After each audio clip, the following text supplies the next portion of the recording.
Well, folks, coming up on May 15th in Shelton, the WSU Extension Office and Mason County Environmental Health are getting together to have a conversation about being septic smart. And this is a super important conversation, especially in Mason County when we have so many rural homes that are right near waterways. People love to be along the water. They love the old neighborhoods. They love all aspects of living in Mason County. And it's just something to think about as we, see the weather getting nicer and more people are getting out. Obviously, too, the population swells at times this summer as more renters, small term renters come in. So it's just something to always be thinking about. I'm here with Master Gardener and Small Farms Program Manager Tessa Halloran from the Extension Office. Tessa, how you doing? Doing good. How are you? I am great, and this has always been a topic I've wanted to learn more about over the years, talking with folks, and I know there's many efforts to give out as much information as possible for homeowners to kind of understand what it means to be septic smart. So, kind of in a nutshell, what does that phrase mean to you? So I think when we talk about being septic smart, we're talking about a lot of different components, right? One is understanding how your septic system functions. Yeah. So you can understand if something's going wrong, when something's going wrong. Understanding the maintenance requirements of your septic system, both things you can do on your end to save money and also what requirements the county has for you and your type of system. And then also, the effects that your system not performing well can have on our water quality, our environment, and steps you can take, whether it's care, landscaping, anything like that, to prevent your septic system from contaminating our environment. What are the different types of SIP systems in Mason County, and what is the numbers you think, if you have a guesstimate of how many homes or businesses or hookups or however it's looked at in Mason County that is in a septic program?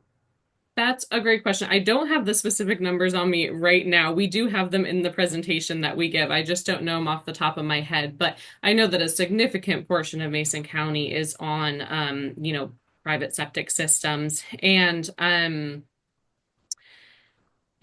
I think there's a lot of maybe a little bit of fear around your septic system too, right? Because it's a huge investment. You Yeah. depend on it a lot.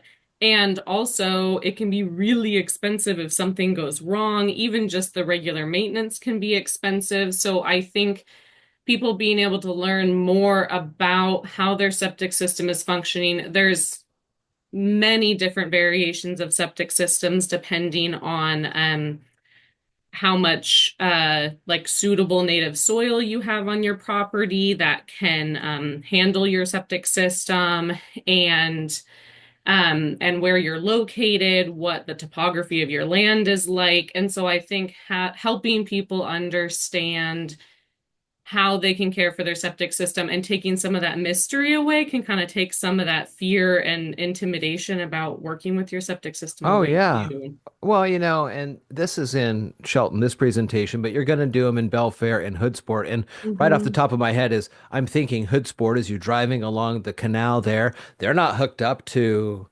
city sewers and things like that. And so everywhere you see, oftentimes there's these septic systems that people have. And I mean, some of these homes out there are old and you just never know for sure. When it comes to maintenance, is it an annual thing? Do folks need to be physically checking on things? Do they need to have a service come out? How often? What are some of those types of deals?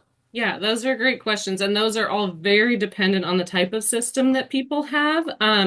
There are some systems that allow you to do self-inspections and file a self-inspection report with the county. But there are also, like you're saying, a lot of things that we point out that are just good to keep an eye on and monitor so that if something starts going wrong, you notice immediately what's happening.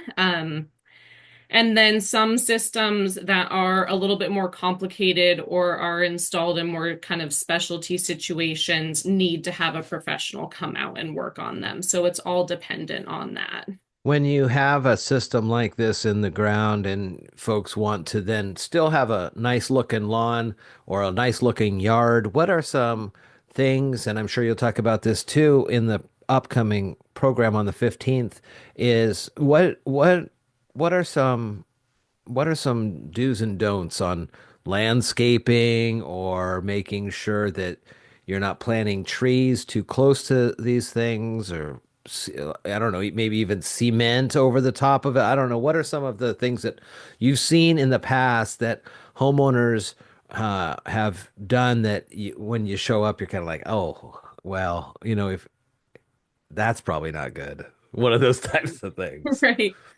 Yeah, well, I think the biggest thing for people to understand is that your septic system is dependent on your soil health, right? And so your soil is doing a lot of the work of processing what's being put into it. And so things like you mentioned, concrete, cement, even just a lot of pressure, parking cars on top of your drain field and septic system, things like that are big no-nos because we don't want to compact the soil around the septic system or potentially damage any pipes or anything that's underground.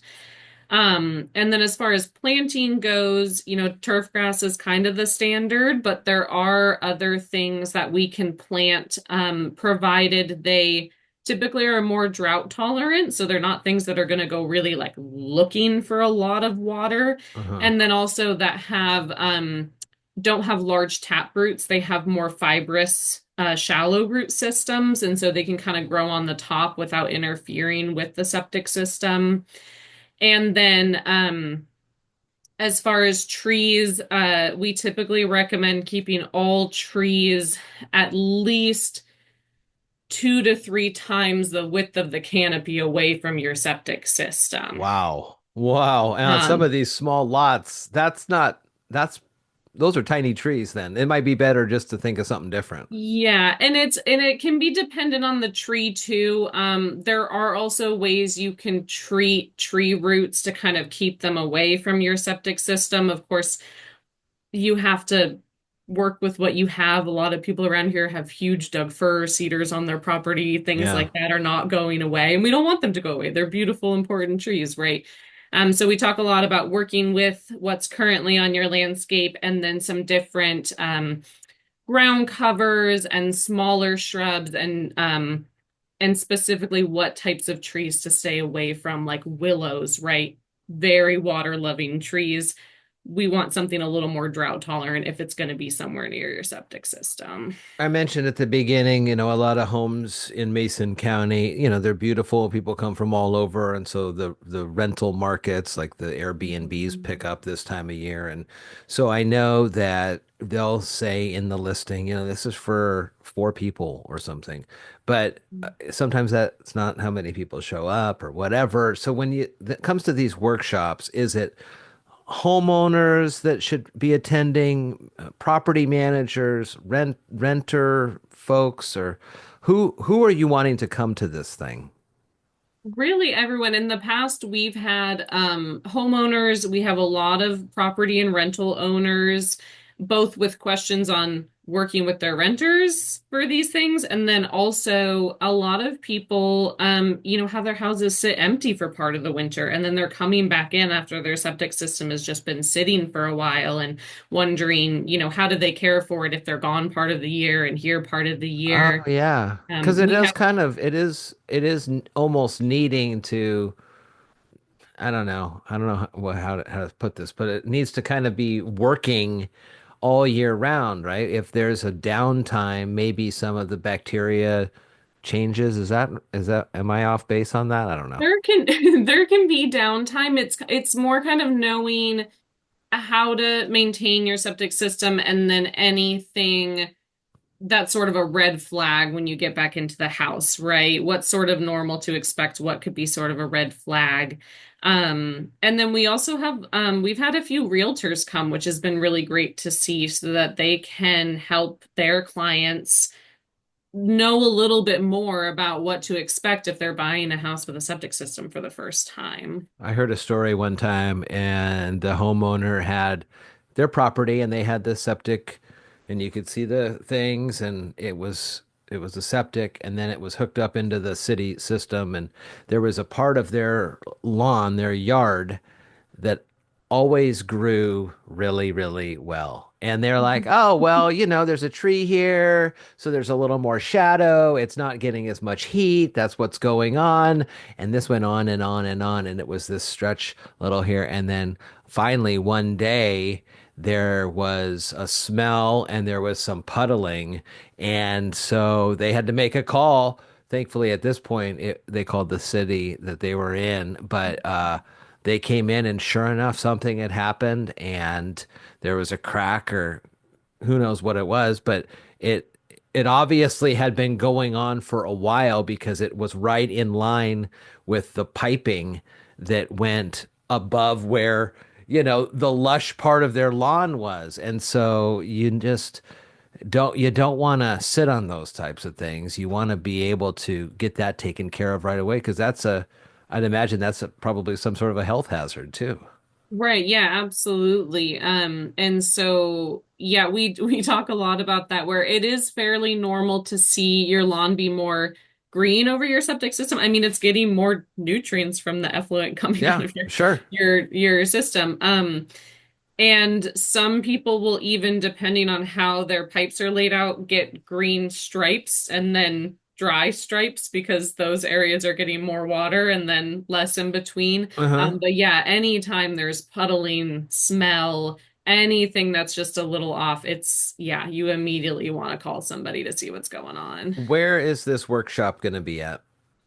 This one is going to be at the Public Works Building, Okay. in their big meeting room, and it will run from 4:30 to 7 p.m. All right, 4:30 to 7 on May 15th in Shelton. There are opportunities in August and in October, and we'll get Tessa back on to talk a little bit more about it as we move into the different seasons, because I'm sure as October comes around, people have questions about the amount of rain that comes in and how that interacts and messes with the whole systems and all the things there. It's just important to, and again, the stretch of homes that are along water are not as much as throughout the whole rest of the county, but the homes that are along the water need to really make sure they're on their A game when it comes to this because if there's any issues and those issues get into the canal or into the sound,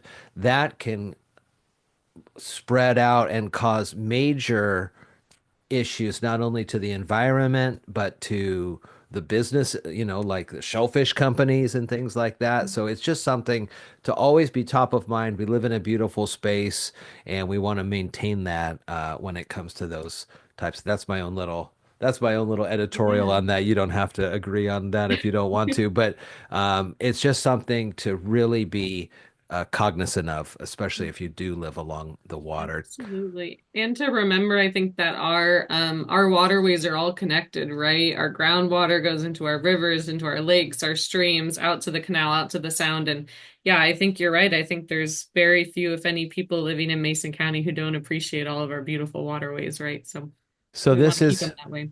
coming up Thursday, May 15th, Mason County Public Works. It's on Public Works Drive. That's the name of it, but you know where it is. It's on 101. It's right there. You can see it next to Dayton Airport Road, and it runs, what'd you say, 4:30 to 7? 4:30 to 7. Yep. Very good. Do people have to register? Is there I'll put the links to at least the website for you, but people should Yeah. register in advance? Yeah, they do. And I can give you a direct registration link that people can go to. That would be perfect. That'd be perfect. Well, Tessa, it's always good to see you and good to talk with you. I know you're busy now as the sun is out and people are out there in their gardens after all the garden gate things. They're trying to put all that stuff to good work. So we'll be in touch over the summer. How's that sound?